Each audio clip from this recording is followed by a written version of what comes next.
Hello everyone, welcome to our YouTube channel Commerce Classes by Anup Sir. Today we will discuss Consumer Protection Act 2019. तो let's हमारा क्या है consumer protection act 2019। इसको हम क्या बोलते हैं? इसको हम कोबरा भी बोलते हैं। कोबरा कैसे बोलते हैं? जैसे कि सीओ है, ये हमारा क्या है? सीओ कंज्यूमर से लिया गया है। जो पीआर है वो हमारा पीआर प्रोटेक्शन से लिया गया है। जो ए है वो क्या हमारा एक्ट है। तो इसको कंज्यूमर प्रोटेक्शन एक्ट को हम क्या है कोबरा भी बोल सकते हैं। तो फर्स्ट हमारा meaning of COPRA. Meaning of COPRA क्या है? COPRA 2019 is a law to protect the interest of consumer. इसको क्यों बनाया गया? इसका मेन मकसद क्या है?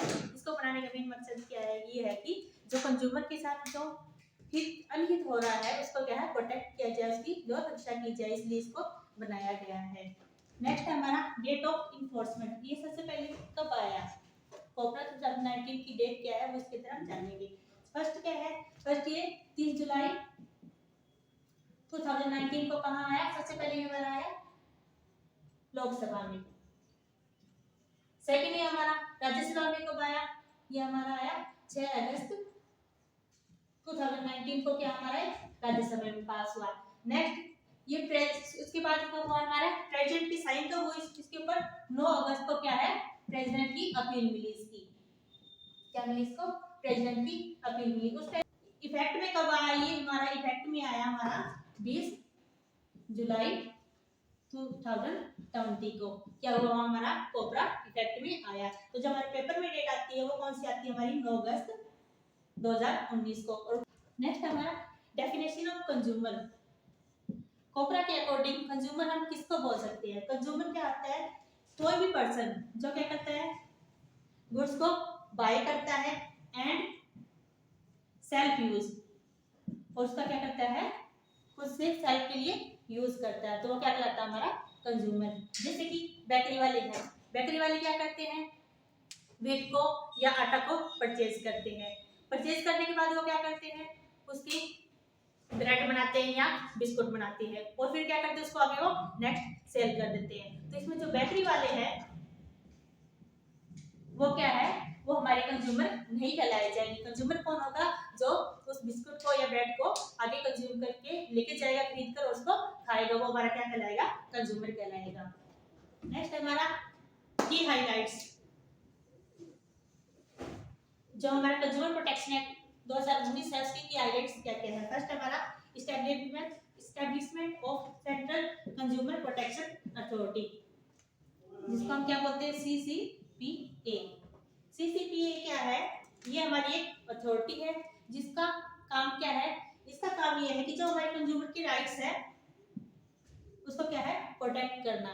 जैसे कि कोई भी एडवर्टाइजमेंट है, अगर इस अथॉरिटी को लगता है कि एडवर्टाइजमेंट गलत है, जैसे कि कोई भी फेयरनेस है या कोई भी डीओ की एडवर्टाइजमेंट है जो कि क्या है बहुत ज्यादा हाई लेवल की एडवर्टाइजमेंट होती है जो कंज्यूमर को इफेक्ट करती है, तो ये क्या है उसको रोकती है। इसको जब लगता है कि एडवर्टाइजमेंट गलत है, कंज्यूमर के हितों की रक्षा नहीं हो रही, तो उसको एडवर्टाइजमेंट को रोक सकती है और उसको कंपनी को भी कैंसिल कर सकती है इसका रजिस्ट्रेशन। नेक्स्ट हमारा protect liability and penal consequence. इसमें क्या है? इसमें प्रोडक्ट को बनाने की जो लायबिलिटी है या फिर जिस प्रोडक्ट को खरीद कर जो कंज्यूमर लेके गया है उसको अगर कोई नुकसान हुआ है तो उसमें लायबिलिटी किसकी होगी उसके बारे में बताया गया है। अब हमारी क्या है? जैसे कि फ्लिपकार्ट है, क्या हमारा फ्लिपकार्ट किसी प्रोड्यूसर ने प्रोडक्ट बनाया और क्या है फ्लिपकार्ट पे रजिस्ट्रेशन कर दिया। हम क्या है? कंज्यूमर है, हमने क्या फ्लिपकार्ट पे गए और उसको हमने परचेज कर लिया उस प्रोडक्ट को। लेकिन उस प्रोडक्ट को परचेज करने के बाद क्या है? हमने उसको बाय चांस खा लिया या हमने कुछ किया, तो खाने के बाद क्या है? हमें वो अच्छा नहीं लगा या फिर हमें कोई किसी बीमारी होगी, कुछ भी इफेक्ट हो गया, डेथ होगी हमारी, तो क्या है हम कहाँ पे इसके लिए अपील कर सकेंगे? फ्लिपकार्ट क्या है? ये क्या कहेगा? भी हमने तो प्रोडक्ट बनाया ही नहीं है, हमारे पास तो सिर्फ रजिस्ट्रेशन था, हमने क्या है बेच दिया। और जो प्रोड्यूसर है वो क्या कहेगा कि जी हमने तो प्रोडक्ट अच्छा बनाया था, आगे हमें बता दी। तो इसमें क्या, इसमें लायबिलिटी क्या है? इसमें दोनों की लायबिलिटी बनेगी। जो प्रोड्यूसर है वो ये नहीं कह सकता कि ये प्रोडक्ट हमने सर अच्छा बनाया था और आगे हमें इसके बारे में कुछ भी पता नहीं, फ्लिपकार्ट जाने या कंज्यूमर जाने। तो इसमें क्या है? लायबिलिटी दोनों की बनेगी। नेक्स्ट हमारा अनफेयर ट्रेड प्रैक्टिस।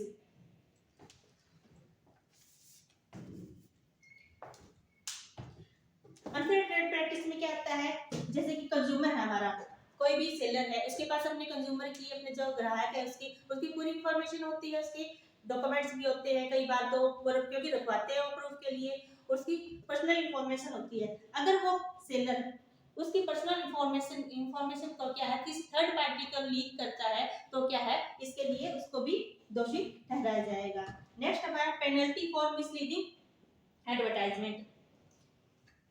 इसमें क्या बोला गया है कि जो भी कोई भी पर्सन है, कोई भी कंपनी है, अगर एडवर्टाइजमेंट गलत करेगा या उसका गलत यूज करेगा तो उसमें क्या उसको पेनल्टी लगेगी। जैसे कि क्या है, हमारे की ऐड आती है, जो कौन देते हैं, अमिताभ बच्चन। उसमें दिखाया गया है कि सर्दियों में अगर नवरत्न हम लगाएंगे तो उससे क्या है हमारे शरीर में या सिर में हमारे दर्द नहीं होगा। और कई बार तो ये भी दिखाया जाता है कि इसमें इतनी गर्माहट आ जाती है कि अगर हम पेपर भी अगर सिर को टच करते हैं तो इसमें आग लग जाती है। तो ये क्या है, मिसलीडिंग एडवर्टाइजमेंट है। कोई भी कंज्यूमर है जिसकी सिर में बहुत ज्यादा दर्द होता है तो क्या है, अमिताभ बच्चन को नवरत्न को देख के उसको खरीद लेगा। तो उसको लेकिन उसको खरीदने के बाद क्या होगा, उसकी सिर में दर्द ठीक नहीं होगा, तो वो क्या है उसके खिलाफ भी केस फाइल कर सकता है। और इसमें क्या है, जो कंपनी है नवरत्न उसको तो पेनल्टी होगी, साथ में क्या है जो अमिताभ बच्चन है जिस ऐड को बना रहा है उसको भी दोषी ठहराया जाएगा, उसको भी पेनल्टी लगाई जाएगी। नेक्स्ट हमारा ई कॉमर्स ट्रांजैक्शन कवर्ड। इसमें हम कोई भी डायरेक्ट सेलिंग करते हैं, मल्टी सेलिंग करते हैं, या फिर हम किसी भी अमेज़न से कहीं से भी हम परचेज करते हैं तो उसको भी क्या है इसके अंदर लाया जाएगा। नेक्स्ट हमारा एनहांसमेंट ऑफ पेक्यूलियरी जुरिडिक्शन। हमारे क्या है जुरिडिक्शन के 3 कोर्स है, डिस्ट्रिक्ट, स्टेट एंड नेशनल। तो पहले क्या है डिस्ट्रिक्ट लेवल में जो लिमिट थी वो क्या थी 20 लाख की, लेकिन अब क्या है इसको बढ़ाकर 1 करोड़ कर दिया गया है। नेक्स्ट है हमारा ई फिलिंग ऑफ कंप्लेंट्स। पहले क्या होता था, जिस जगह पर जो हमारा सेलर है क्या है हमें वहीं पर जाकर उसके खिलाफ कंप्लेंट करनी पड़ती थी। बाय चांस कोई भी हमने परचेज किया कोई भी गुड्स और वो हम कहाँ से खरीद के लेके आए, हम वो गुजरात से खरीद के लेके आए, तो अगर वो प्रोडक्ट हमारा खराब निकलता है तो हमें क्या है गुजरात में जाकर ही उस सेलर के खिलाफ कंप्लेंट करनी पड़ती थी। लेकिन अब क्या है, अब हम अपने घर बैठे जहां पर भी हम हैं, जो भी कंज्यूमर है, हम वहीं पर बैठ के उसके खिलाफ केस फाइल कर सकते हैं। तो ये था हमारा की हाइलाइट्स ऑफ कोपरा। नेक्स्ट कि जो हमारा पहले वाला एक्ट था कोपरा 1986 उसको बदलकर जो कोपरा 2019 अब नया आया है उसमें क्या क्या चेंजेस हुए हैं। तो पहले हमारा आता है रेगुलेटर्स। जो हमारा पुराने वाला एक्ट था 1986 वाला उसमें क्या है कोई भी सेपरेट बॉडी रेगुलेशन की नहीं थी, लेकिन जो अब आया हमारा 2019 में क्या अलग से सीसीपीए बॉडी बनाई गई है। नेक्स्ट हमारा कंज्यूमर कोर्ट। कंज्यूमर कोर्ट इसमें क्या है, जो पहले वाला एक्ट था 1986 वाला उसमें क्या है हमें जो कंज्यूमर की जो सेलर की ऑफिस की लोकेशन होती थी वहीं पर हम क्या उसकी केस को फाइल कर सकते थे। लेकिन अब क्या है, अब वाले हम जो कंप्लेंट है वो क्या अपने खुद की रेजिडेंसी या जो जहाँ पर भी वो काम करता है वहाँ पर बैठ कर अपना उसके खिलाफ केस फाइल कर सकता है। नेक्स्ट हमारा प्रोडक्ट लायबिलिटी। पहले क्या है, पहले वाले एक्ट में जो प्रोड्यूसर होता था या फिर जो भी बीच के मीडिएटर होते थे उनकी कोई भी लायबिलिटी प्रोडक्ट के खिलाफ नहीं बनती थी अगर प्रोडक्ट खराब निकलता है तो। लेकिन अब क्या है, अब कंज्यूमर को उसका कंपनसेशन भी मिलेगा। नेक्स्ट हमारा पेक्यूलियरी जुरिडिक्शन।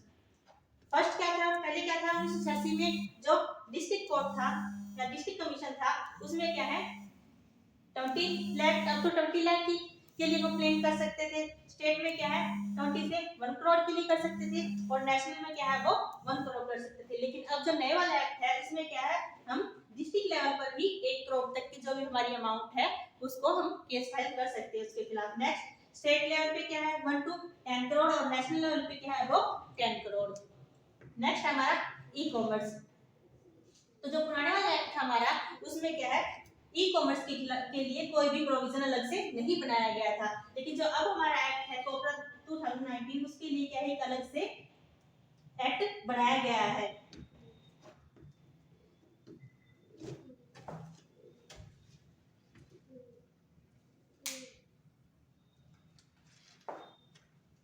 Thank you guys. हमारा टॉपिक कोपरा जो कि क्या है मेन हमने किया हाइलाइट्स इसकी की और मेन डिफरेंस किया किसके बीच में कोपरा 1986 और 2019 के बीच में। थैंक यू, मिलते हैं नेक्स्ट वीडियो में।